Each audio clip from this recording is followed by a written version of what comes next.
Welcome back to Real Legends Podcast. I'm your host, Bo. I'm Dan.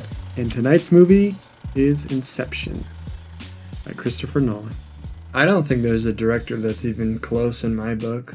He's on just another level. Like, we watched Interstellar a couple weeks ago, and it's like, man, what an amazing movie. Christopher Nolan.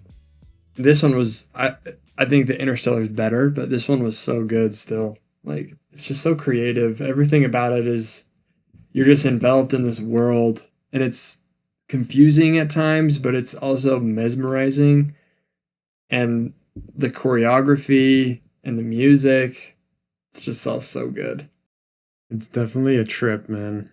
And like, after I haven't seen it in years, so this has been a long time, close to a decade. I don't even remember the last time I watched this movie. Wow. It's been forever.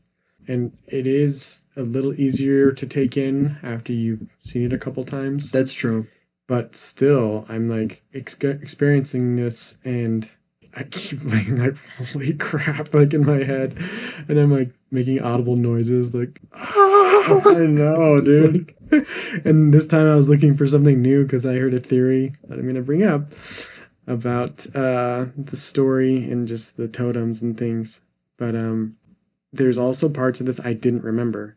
Like, yeah, me too. I won't get into spoilers yet, but there was complete like big pieces of like the plot that I was just like, oh, I forgot that this is where it went. Yeah. I was expecting it to go somewhere, and then it kind of went a different way. Well, it's such a long movie too. Like, it's 2.5 hours long, and it introduces some of the most complicated concepts in like any movie, and it does it in like a very short amount of time. Like, if you miss one little thing of dialogue, you're lost. And it's said in an Asian accent as well.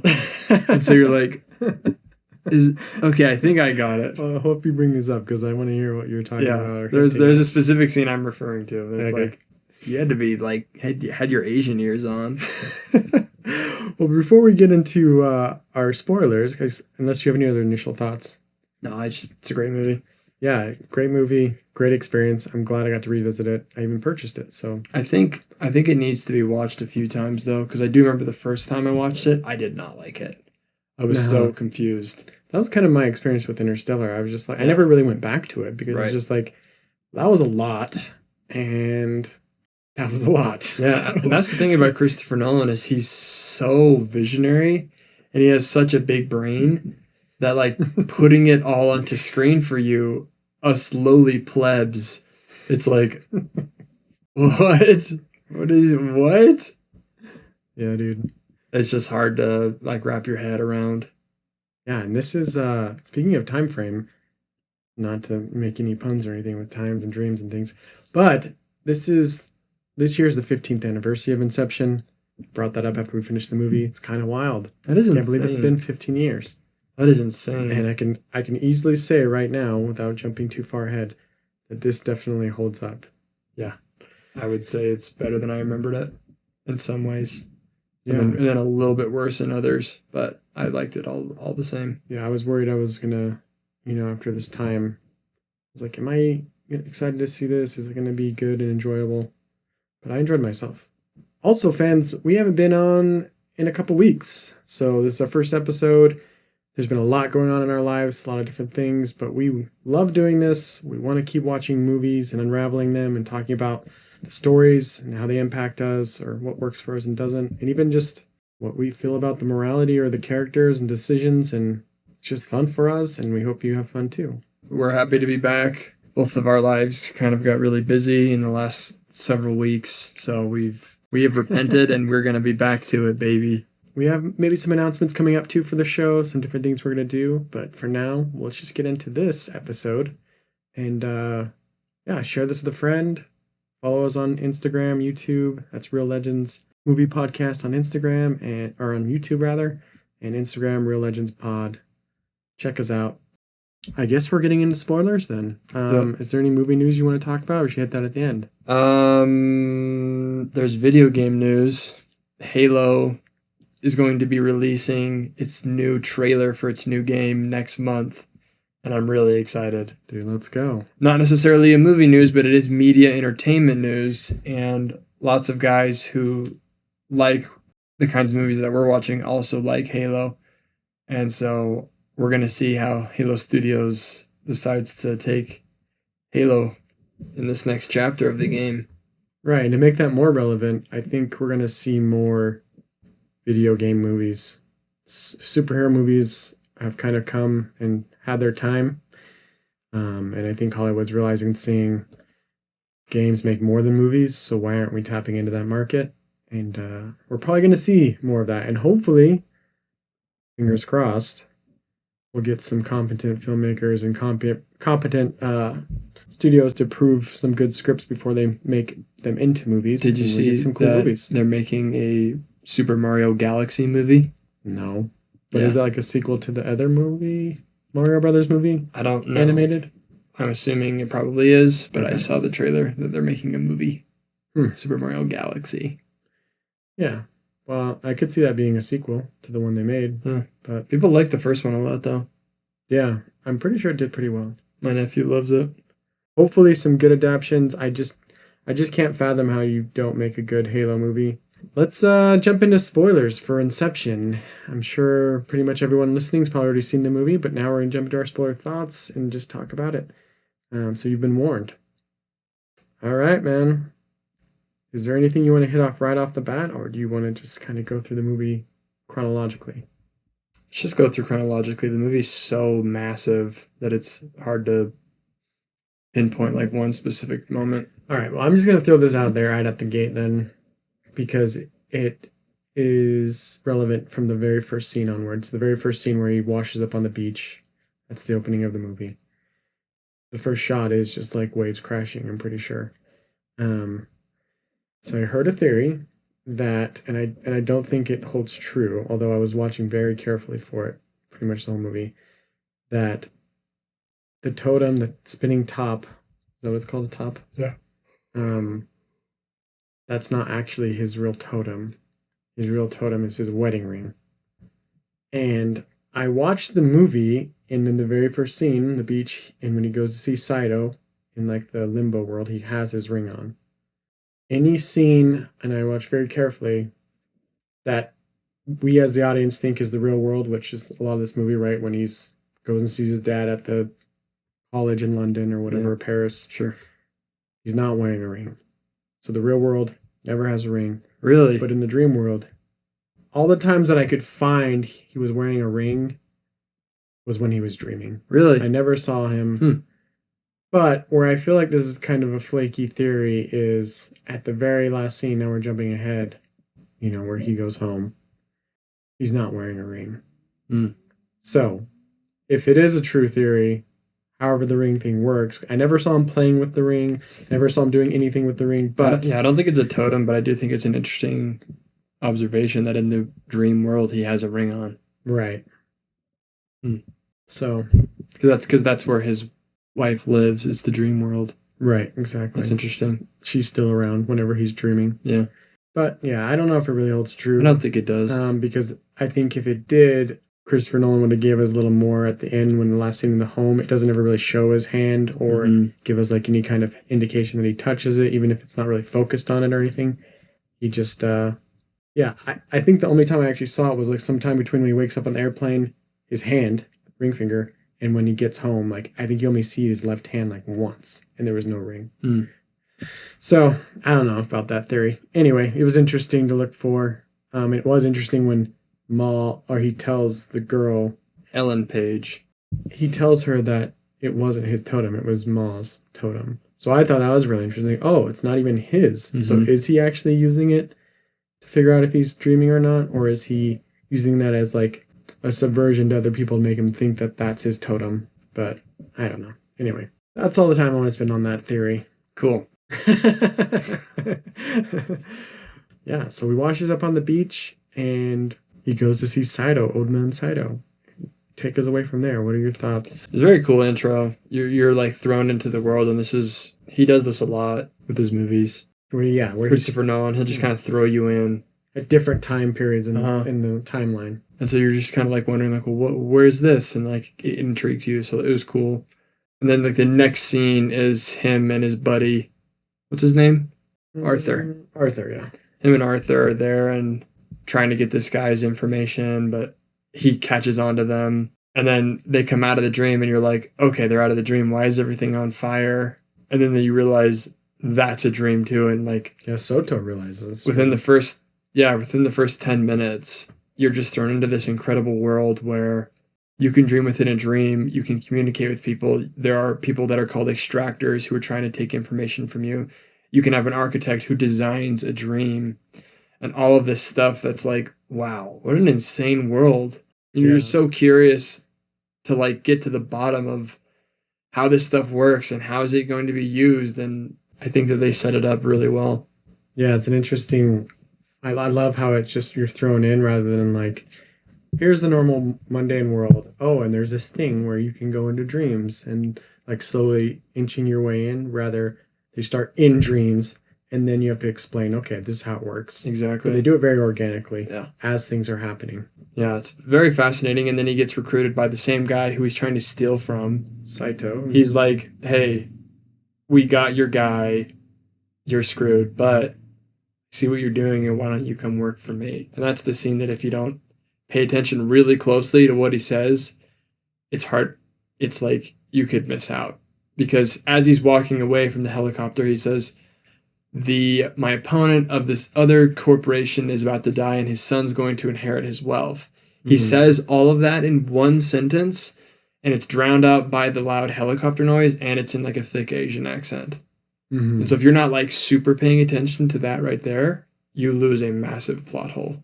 And the first time I watched this, I did not hear him. I did not understand what he said. Yeah, so you're kind of missing the whole point of what they're going to do. Yeah. And why they're doing it. Mm-hmm. Gotcha. Yeah, I caught on that this time. I don't remember the previous times, but I definitely heard it this time. I was like, okay, yeah. It seemed familiar, so I think I've caught on before. Yeah.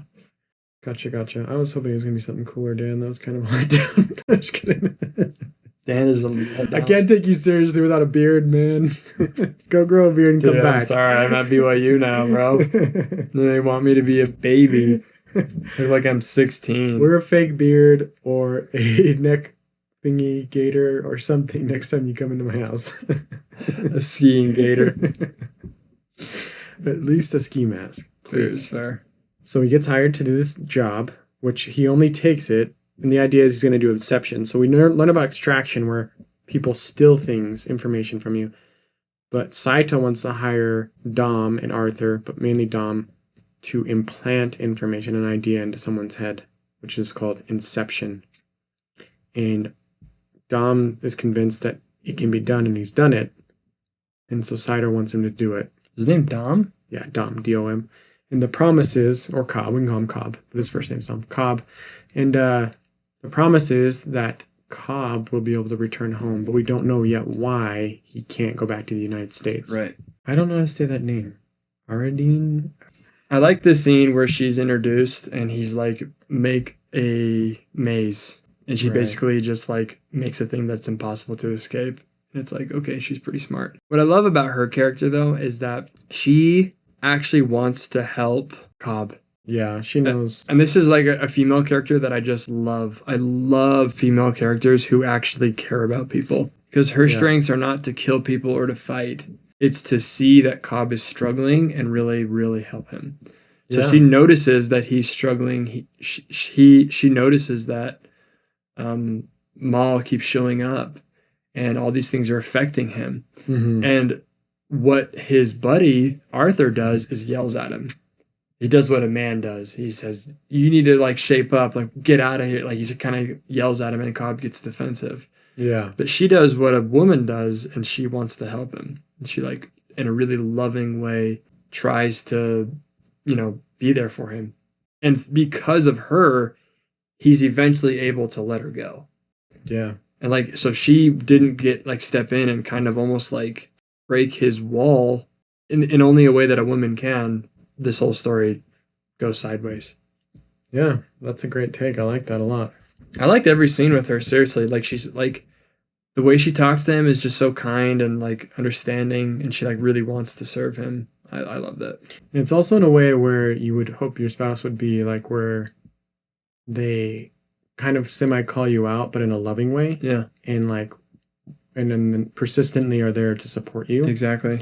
Because like you said, the comparison with Arthur is like, is this going to be a problem? Like, are you going to deal with this? Right. Like, doesn't seem like you got a handle on it. Right.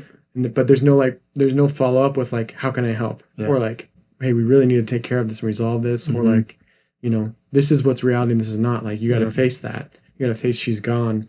Like, there's no support beyond. He's just upset that he's not doing well. Yeah. Right. Exactly. That's a good call. I like it. I've been learning a lot about organizational behavior. And one of the key indicators to having a successful team when it comes to people feeling like they belong is to have women on your team. Because women are really, really good at being aware of how people feel and like making sure people feel comfortable and happy, which is really interesting. And then men are specialized and they do really well in groups when it has to do with physical strength, speed, decision making, and risk taking. That's where men really thrive. So you see like businesses, CEOs, the military, they're very male focused because it caters to that kind of risk taking, decisiveness, competence, aggression, right? Strength. But then when it comes to like creative projects where you have to kind of like brainstorm and people have to get along for like long periods of time, having women is like essential. Yeah, and competence, I mean like competence in those areas of like physical, killing, fighting, shooting. Not that women can't do those things. Yeah. But it's interesting because like obviously the men were like extremely powerful and capable at like getting all the things done, but like it's the woman who's able to kind of help Cobb get over his issues where no other guy really cared.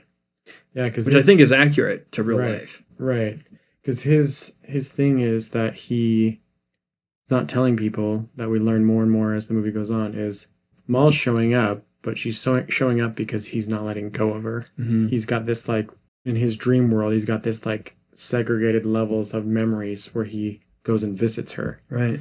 And so it's a good scene. It's him. Yeah. It's him that's the one that's keeping her around. Right. It's not her just coming into his subconscious. Yep. It's Cobb. Cobb is like the problem. So they find out they have to, basically the plot is you got to get this guy to not inherit this massive wealth so this other company can do better. Right, but not just do better, but there's going to be like a monopoly. Right. Yeah. So they find out that he's going to go on a plane ride. They hitch the whole Inception thing so that they can go into his dream, into that dream, into the other dream. 3 dreams deep. So that they can plant the idea that he wants to be his own man and he wants to go and do his own thing. It's very cool that they realize and see like, the story itself has this idea of like, well, you can't just go in and give someone an idea and then they're just going to come out and be like, oh yeah, I'm going to do this. This is a good idea. Like there's this idea in this universe that your mind would reject that. If someone in your dream told you to do something, you would just wake up and you'd reject it. So the idea is you can't just tell them that. You got to kind of lead them along to a conclusion based on things that happened in a dream that like, oh yeah, this is my idea. Yeah. Based on how I interacted and how people treated me and what information I discovered, I'm going to do this thing. Like, this is what I believe now. And it's so trippy because I've woken up from dreams and been like kind of horrified at things because I thought they were real. Right. And then you kind of start to realize, okay, that was just a dream. That didn't actually happen. I had a dream. I've woken up angry. I've woken up scared. It's just... I had a dream literally yesterday that my dad forced me to get up at church and do a comedy routine for 15 minutes. And I had no jokes. I just bombed. I bombed for like 15 minutes straight. I woke up, I was so anxious, dude. My dad always said I wasn't funny. Exactly. Shucks. But it's cool. They get onto the plane. They take him out to Sleep Town. And then they do the Inception first level. But they have to do it to be able to go this deep, they figure out like we're gonna have to need a sedative. Oh right, they go to Mombasa. And this is important because normally if you're in a dream, if you kill yourself or someone else that's in the dream, you'll just wake up. You can feel pain, get shot and hurt, but as long as you die in a dream, you'll just wake up. Right. But when you're sedated, apparently, your body won't wake up, so your mind will just go off into a limbo world, and it'll just be stuck there. Right. Which I want to bring up later or sooner, because I don't know how that makes sense because it seems like once you get to limbo land, all you have to do is kill yourself to get back. Yeah. So I don't get that. Because it would make sense if, well, yeah, you can kill yourself in limbo land, but you'll just go back to the next dream. Right. And if you're sleeping there or dead there or something, then you're screwed, which I would get. But in this movie, that doesn't happen, right? Cobb's still drowning in the van in the water, and everyone else has gotten kicked and woken up. And then they get woken up right on the plane when the thing runs out. Right. So it's like, I feel like that's kind of a plot hole. I would love to talk about it more. We can get to it, or we can talk about it now. I don't really know the answer, honestly, because limbo is kind of a weird thing where it's like, you're going to be stuck in limbo, but then they end up just getting out by killing themselves. Well, it doesn't even show yet. Is that how they got out? I mean, that's how the girl, she jumps off the balcony. Miss Page. But that's with the kick. So she gets out and goes back to the previous dream. Right. Which is them on the frozen snow world, the snow dream. Mm-hmm. And then that blows and she wakes up again inside the hotel room elevator. And then she wakes up again on the falling van. And they swim out. And then finally on the plane, they just wake up from the sedation. We assume. Yeah. They turned it off. Right. We assume. Yeah. But the problem is Cobb is in Saito are in limbo world. It's true. So how do they get back to snow world, to hotel world, to van in the water world, and to the plane? I don't know. It's a good question. Yeah. So maybe he was dreaming. I don't know. I don't know. That's a complicated dream. Yeah, it's a good question. It does kind of like make you wonder. Also, I don't mean to be like a nitpicky, but I think this might be another hole too. So at one point, Arthur is in the hotel dream, and he's supposed to wake them up from the snow world dream. Well, at one point, the van flips, and like that would be a lot of like he's tumbling around and flying around in the hotel room, which is a really cool scene. Mm-hmm. But that would have woken him up in the van, right? Because if the van going into the water would wake him up. Well, I wonder if it was like they can put the timer on the Inception thing. Maybe. That's my only. Maybe because you saw like downstairs, like the guy gets slapped and he was still awake because he had the sedative. Right. So maybe the sedative wasn't up yet. Yeah. We'll say that. So that one we'll ignore. That would be my okayness with it. All right. So they put the guy out. They get into his first dream, and it's the rain planet, Camino, and they find out that he's got all these. There's a lot of droids there. There's a ton of droids. Battle droids. And they're trying to wreck him. And like so it turns out that his subconscious is aware.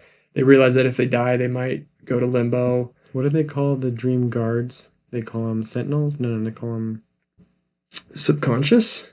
It's like they're subconscious guards. I don't know. I think there was a name for them.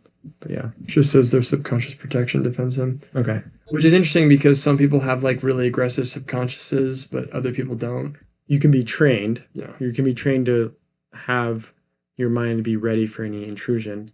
In this case, Fisher actually has militarized security in his like subconscious. So it's not just like his normal subconscious, it's people that are trained to fight and kill. Yeah. Which makes their mission even harder, which is very interesting because they get into that first dream. I don't want to cut you off. You're good. So in the rain world, they get into the team, Cobb, Arthur, and team, they get into an argument because Arthur was supposed to figure out if, before they went into this dream, if he had any kind of security in his subconscious. Yeah. And they didn't think he did. But when they get there, these guys are aggressive and they know what they're doing. Yeah. And so they're very pissed because he's like, I didn't expect this kind of defense. And he's like, well, what's the big deal? We'll just keep going. And he's like, you figure out Cobb didn't tell them that since they're sedated, if any of them die, they're not waking up. Right. They're going to go into the limbo world, possibly forever. Yeah. Which is wild. Yeah, it is. And then, so they kidnap him, and then they have the whole trick where one guy is dressed up as his godfather, and he, like, talks about his father and how his father actually loved him or something, and they get the number out of him. Yeah. Which is kind of interesting. That and then cool. In the next world, they trick him into thinking that he's being attacked by his own subconscious.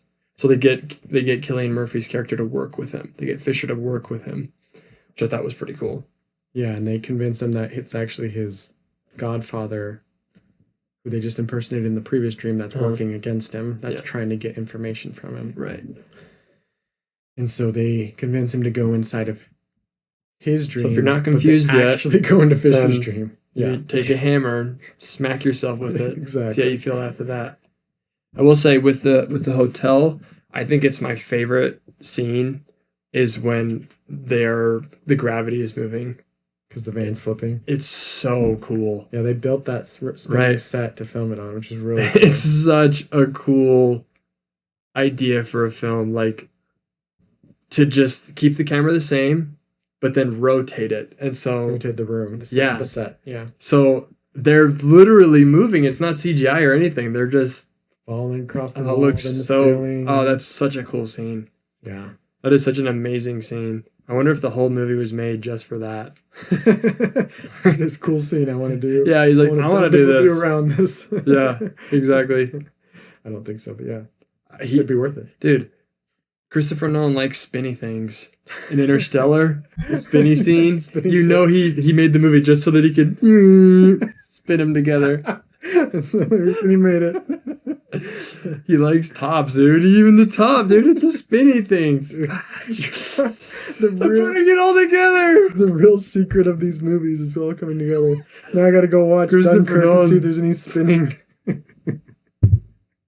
Dude, me in my chair when I watch that movie, I'm just spinning. It's so boring.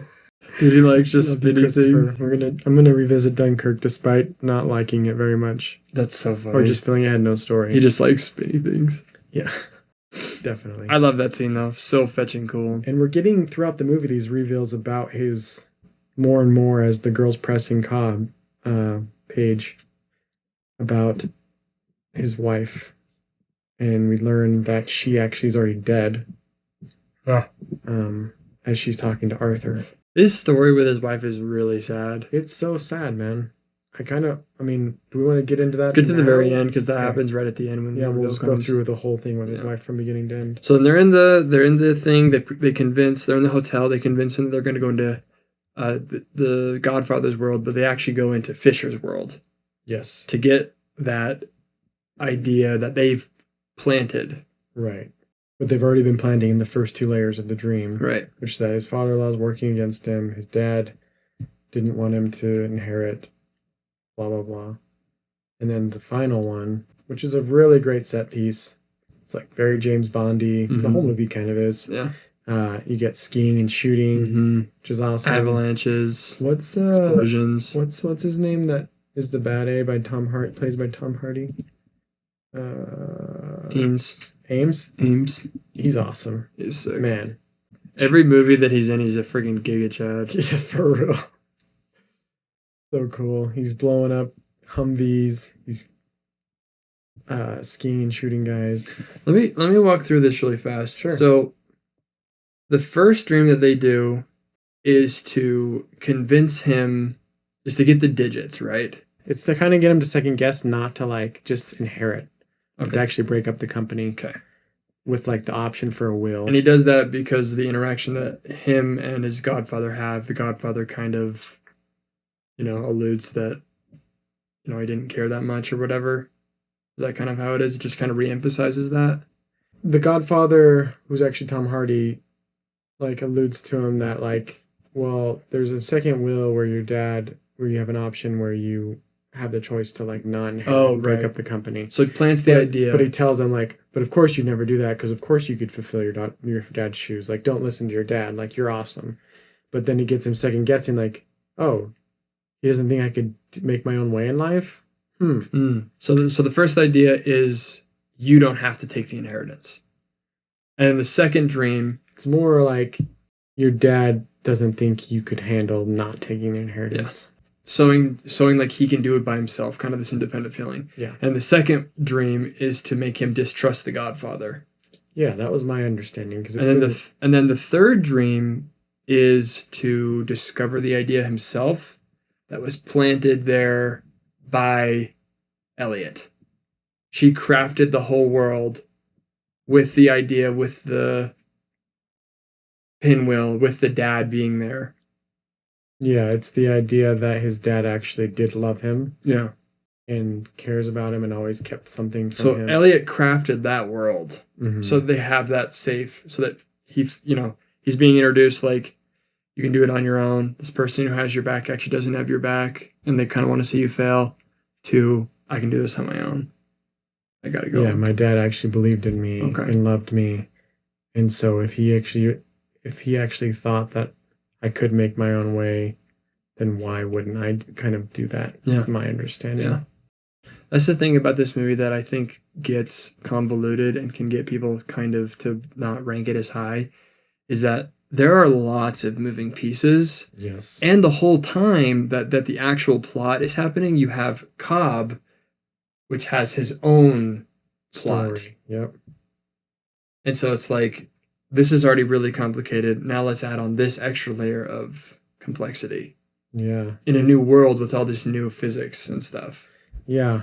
Which, again, we know, like, with every Christopher Nolan movie, that's what makes these good to us, is like, I have to think about it. Right. I'm still thinking about it.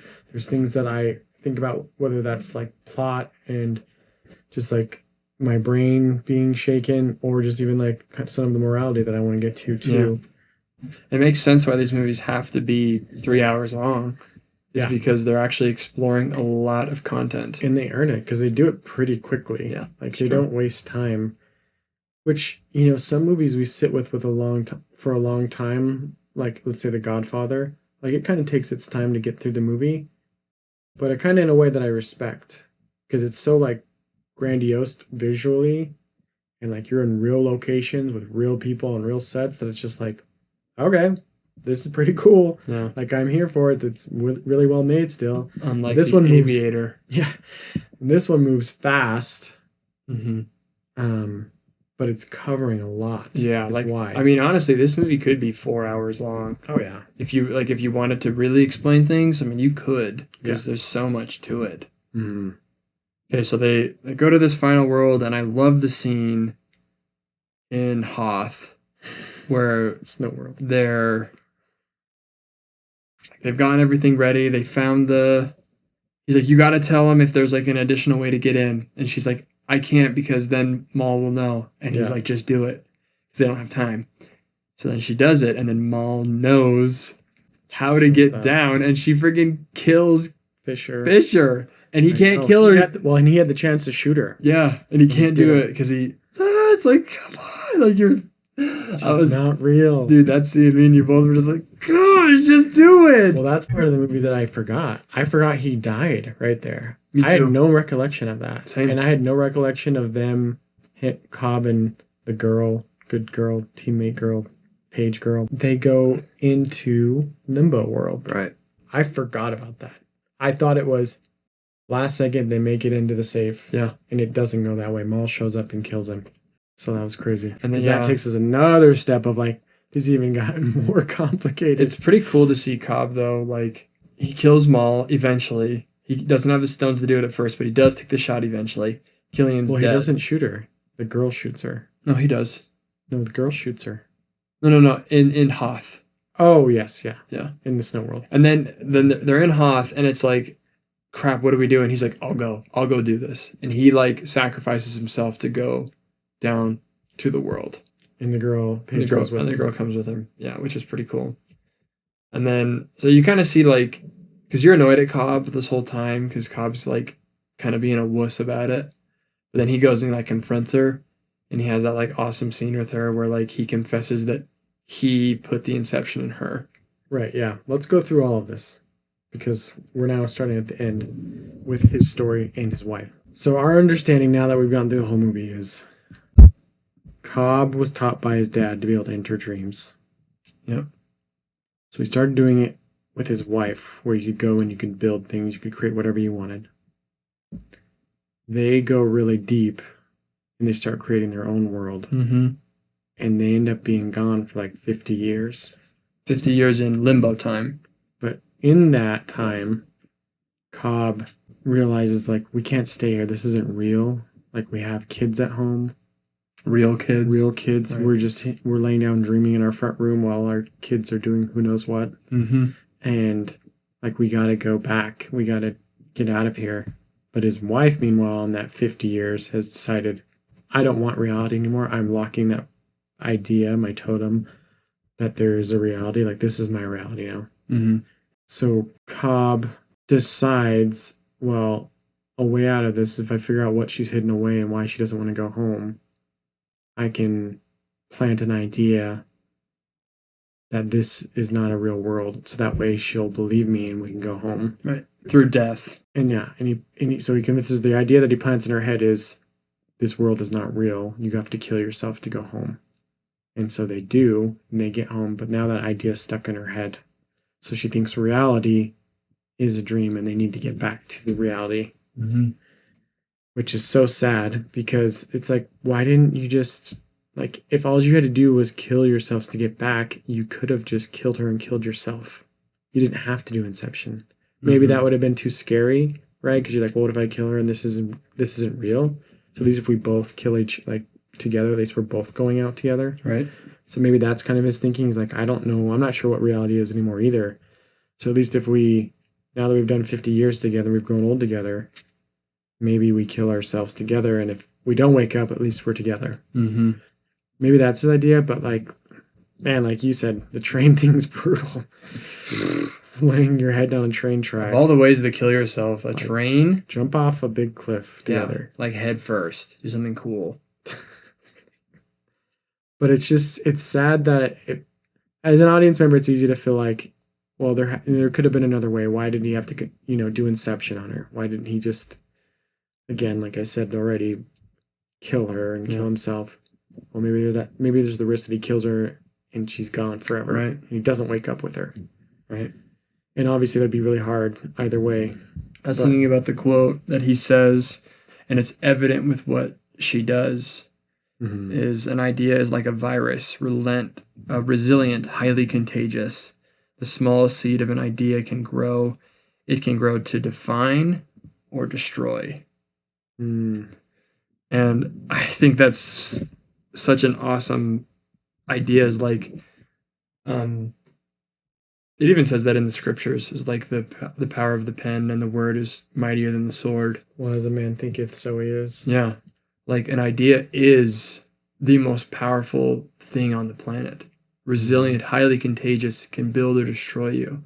Yeah. And I mean, you think about like Charlie Kirk got killed by a bullet because some kid had the idea that Charlie Kirk was hateful.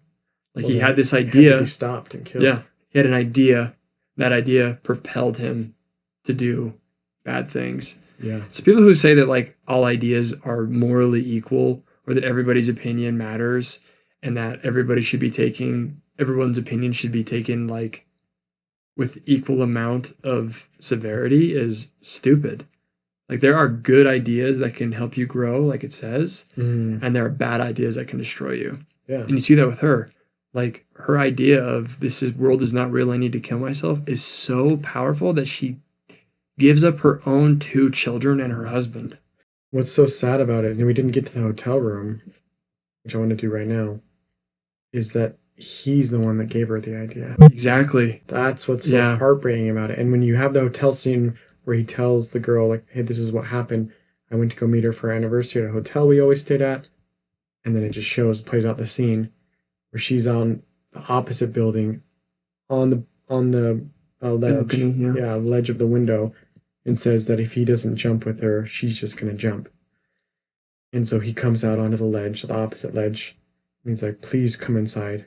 She's like, no, we have to. Those aren't our real kids. They're waiting for us. We have to go back. And she jumps, and he's just like, oh, and it's just so hard. So hard. That is a brutal scene. It's so hard, man. And again, like the fact that he's the one who gave her that idea. Right. So I agree. Back to your point with ideas. It's also, it's an obligation too, right? To not feed evil and negative ideas to other people, because then people act on them and then bad things happen. Or they'll just destroy themselves, yeah. Right. And so we all have a responsibility to be putting out positive and good things. Those ideas fester, man. And like, again, to act like all ideas are of equal value is just absurd. Right. Like there are good ideas and there are evil ideas. Right. The ideas that you choose to have and the ideas that you let incubate in your brain will determine the outcome of your life. It will. And then we saw that a lot in this, is like, we're annoyed at her because obviously she's crazy. And we're annoyed at him because he planted that idea. We're also annoyed at him that he's not letting her go. And so at the end of the movie, when he finally does let her go, he's also getting rid of a bad idea in his own head.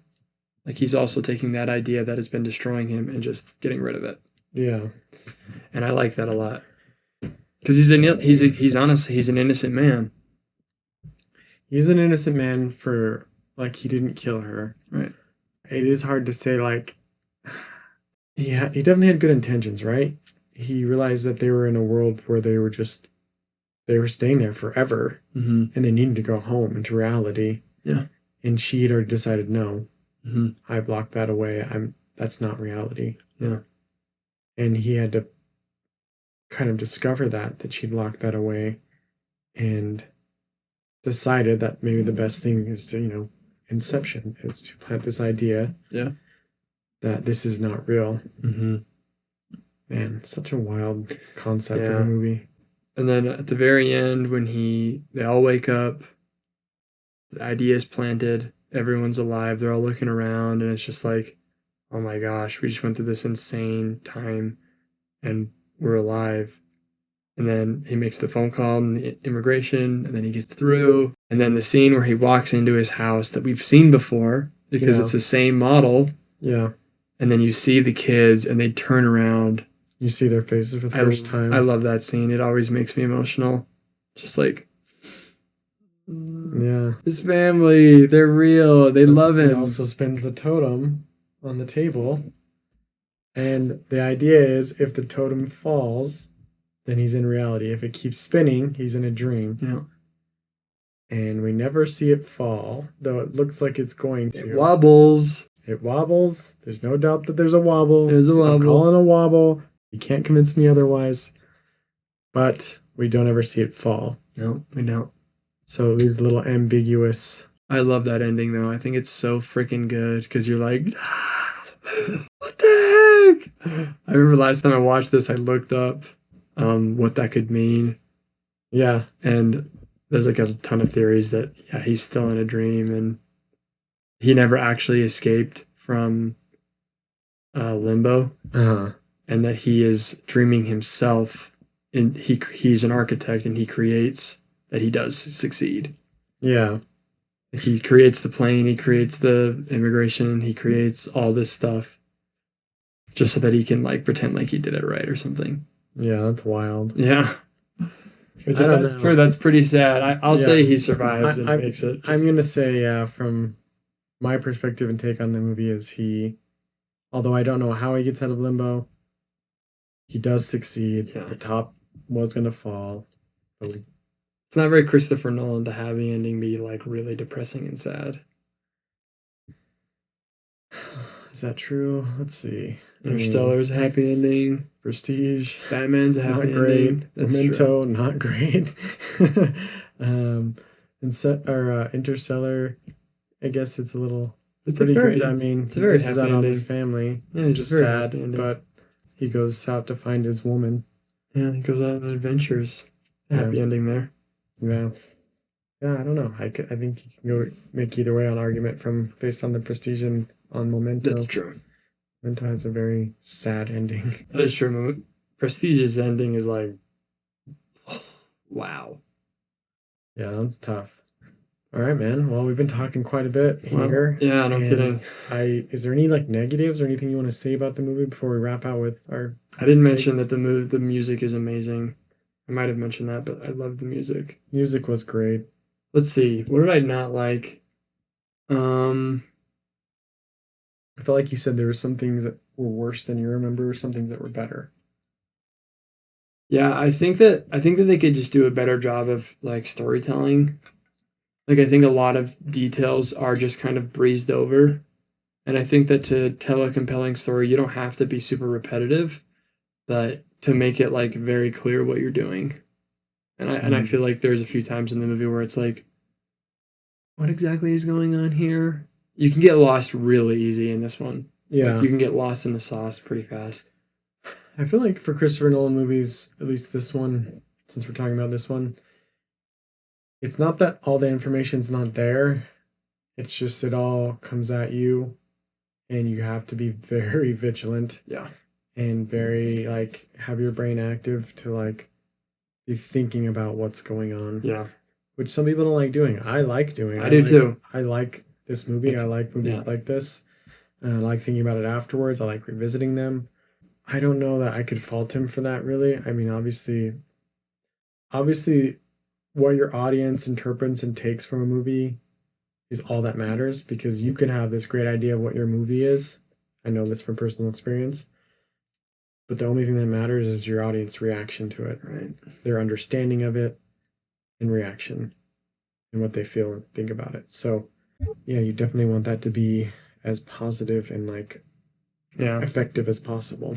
Yeah, I think like everything is in there, but again, it just happens really quickly.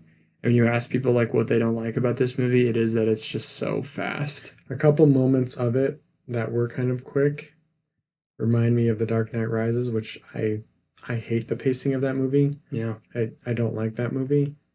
And it's because everything's just so quick. Like scenes just happen where people are just spitfiring at each other, and then it's the next scene. It's just like, Yeah. okay, like yeah, you gave me, I guess, everything I needed there, but it was just so quick. Like there was nothing to enjoy about it. I felt like I don't think this movie this is a hard one to compare to The Dark Knight Rises, but I think the similar thing where it's like there was just one or two moments I remember feeling that little feeling of like, oh, that was like the exchange between you two was so quick, and then we're already on to the next scene. Like that was too fast. Well, I felt that way a few times in this movie where it's like I wish that I could like kind of explore this idea a little bit more and kind of talk a little bit more about what exactly we're doing here, because like I know it's said that sometimes things need to be said a couple times for the audience to like really grasp it. Mm-hmm. So that's what I liked about Interstellar a lot. Not to talk about this movie for the 8 trillionth time, but like if it only mentioned that the Earth was,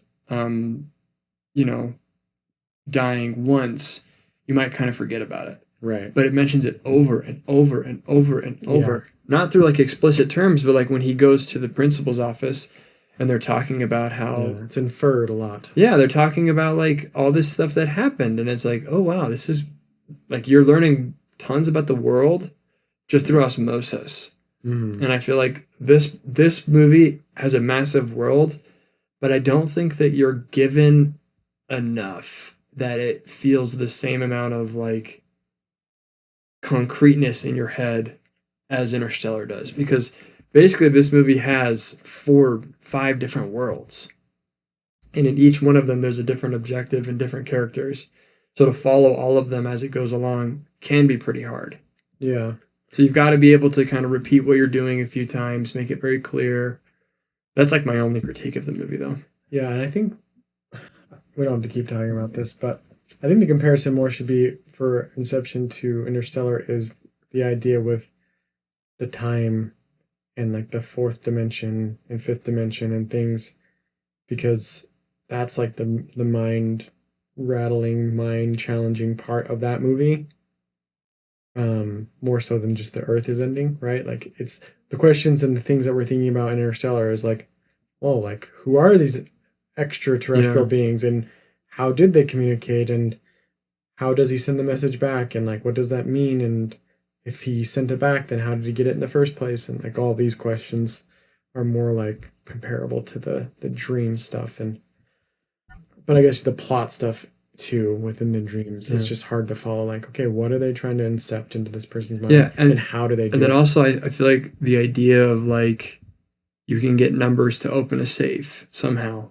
And like a safe is a place where your brain keeps something secret. Is kind of like, okay, well, what thing specifically? It's just the secret, you know? Yeah. I don't know that. Again, it's a minor critique, but it happened often enough that I was like, I would love it if they just spent a little more time on exposition. It's one of those things where it feels like to me where like you feel like you have a grasp of it unless you had to explain it. Like it gives you enough to where you're like, okay, yeah, I get it, I'm following along. But if someone asked me, it's like, I don't know. It's just like He had to plant the idea. Well, how do you do that? Well, you make it. Yeah. You make a place to go to, and then you make a pinwheel in the safe. But the thing is, with them, it's actually Fisher that's making all this stuff because every time they're in his dream. So that's the beauty of it, is they adapt their plan to where it's like, wait, doesn't but sorry, not every time. Paige is the one who creates the place, though. Right, but remember in the movie it explains the person's dream you're going into, they populate it with things. Oh, right. Right? So it's like, if I'm told there's a safe and there's a combination, then my mind's going to populate how I would get into that because it's my safe. I see. I think is my understanding. Yeah. But you're right. Someone else does design the spaces they're going to. Which again is just kind of like, that's kind of complicated. And it just kind of like, you build it. Okay. Cool. Yeah. It's like just enough to be believable. Yeah. Great movie though. I loved it. I think it's a legend. I think that it's kind of like the quintessential thinker movie. Like whenever somebody, it happens all the time. We're like, oh, but you like movies like where you have to think about stuff like Inception? Everyone always says like Inception, Inception. So like it had a massive impact on the culture, and I think it still probably does. The Dark Knight was a huge hit where people just loved it. Like I remember like people you wouldn't even think, like I knew a girl, it was like her favorite movie, and I was like, that's like, I would never think that this is your favorite movie. And so like Inception comes out, it's like from the creator of The Dark Knight. And so people really were like, yes, like a new movie from this guy that made this awesome movie. And like people just ate it up. Do you remember when it came out? Yeah. I remember too. I remember I was in 9th grade and everybody was like, dude, did you see Inception?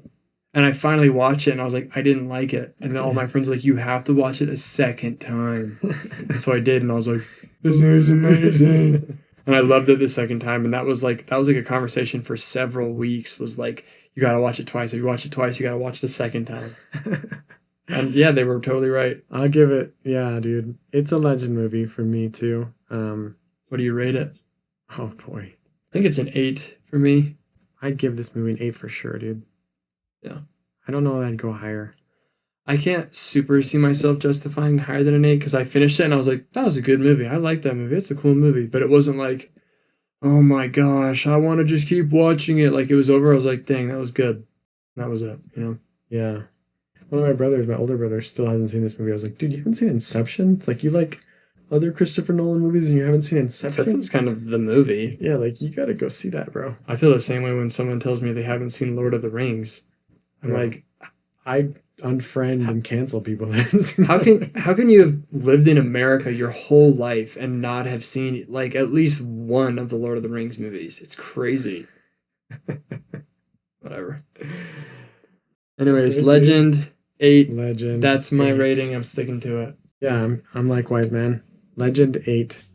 Well, thanks all for joining us for Real Legends Podcast. It's been fun talking about this movie.